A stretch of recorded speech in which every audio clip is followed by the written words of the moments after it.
What's going on, everyone? Welcome back to the show. So I want to continue to talk about this widening war in the Middle East.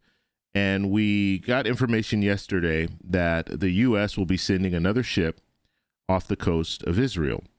And so I want to talk a little bit about that. I'm going to show you guys a clip, and then we're going to get into this. I'm also going to show you a tweet from the Secretary of State just talking about trying to de-escalate the situation and trying to keep this from becoming a regional war. So that's what we're going to focus on in this video. But first off, you guys can do me a favor. Please like the video, subscribe to the channel, hit that little bell notification, and then click all. By clicking all, you'll get notified anytime I post a video.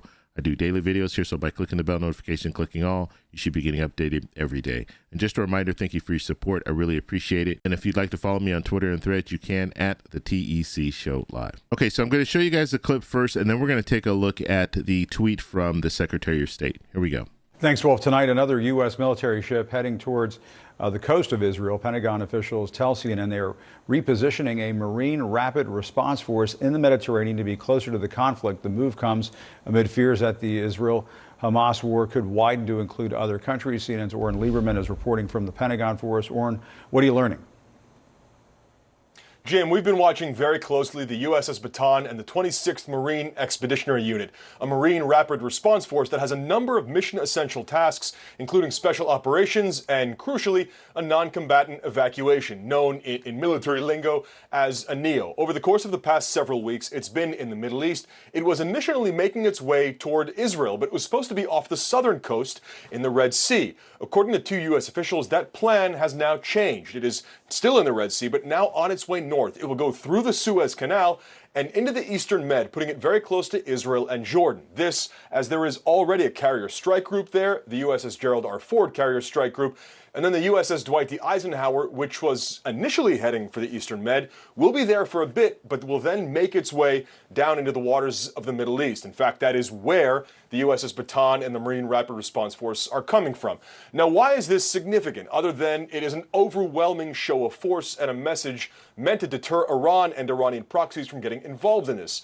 Well, John Kirby, the Strategic Communications Coordinator for the National Security Council, early last week on Tuesday said it would be irresponsible and imprudent if the U.S. didn't plan for contingencies. Among those are possible evacuation of Israel and Lebanon if the situation deteriorates, and that's obviously a crucial if. We have seen some back and forth across the Israel-Lebanon border, but not a massive escalation there. But there is still a very real concern about that. Jake Sullivan, the National Security Advisor, said the risk is real when asked about a regional conflict. The U.S. is trying to separate the conflict in Gaza from other parts of the Middle East, but it has been unable to do that, certainly in the eyes of Iran and Iranian proxies, crucially Hezbollah in Lebanon. So the Marine Rapid Response Force with the USS Bataan making its way to the Eastern Med would give the U.S. an option, a crucial asset and capability, if it gets to the point where the U.S. needs to seriously consider a NEO, a non-combatant evacuation. Now, it's important to note that that order hasn't been given. But late last week, the State Department, the embassy in Beirut, said it is advisable for U.S. citizens in Beirut to leave now, to leave before the crisis begins. So the U.S. very clearly looking at the possibility that the conflict in Gaza escalates into a wider regional conflict with a particular focus on Israel's border with Lebanon, the possibility that a second front opens up and that Israel and Hezbollah are in open war. In that case, the capability, one of the crucial capabilities if the U.S. decides it needs to order a NEO, a non-combatant evacuation order, would be that Marine Rapid Response Force, the USS Bataan, along with the 26th Marine Expeditionary Unit, the MEU, making its way to the Eastern Med. Okay, so you see there the U.S. military will be repositioning one of the ships, a rapid response, in case they need to evacuate U.S. citizens out of that region.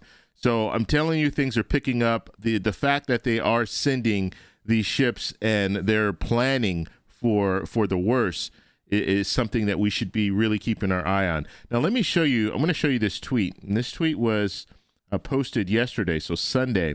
Okay, so Secretary Blinken says, I spoke with the Turkish Foreign Minister Hakan Fidan to discuss our efforts to prevent the spread of the Gaza conflict further into the region. So U.S. officials are really, really concerned about this escalating and this expanding into other areas of the region. And so we're going to continue to hear this talk because we don't want that, because that might push our hand, that might push us into this into the conflict as a whole. And Blinken also stated secure the release of hostages and mobilize humanitarian aid. We also discussed ratification of Sweden's accession to NATO. So that was a tweet on Sunday from Secretary Blinken. So like I said, when it comes to the U.S., it's very, very crucial that we get this right, because if not, we are going to be pushed into a war in the Middle East, and we'll be back in the Middle East. And there's really, I don't know the answer. And I said this in a previous video. I don't know the answer to the question when it comes to how do we handle this. But as of right now, the U.S. officials are very, very fearful that this will escalate. And if it does, will the U.S. be involved? I want to know what you guys think about this, so let me know in the comments below. If you like this video, please give me a thumbs up. Please subscribe for more, and I'll talk to you in the next one. Bye.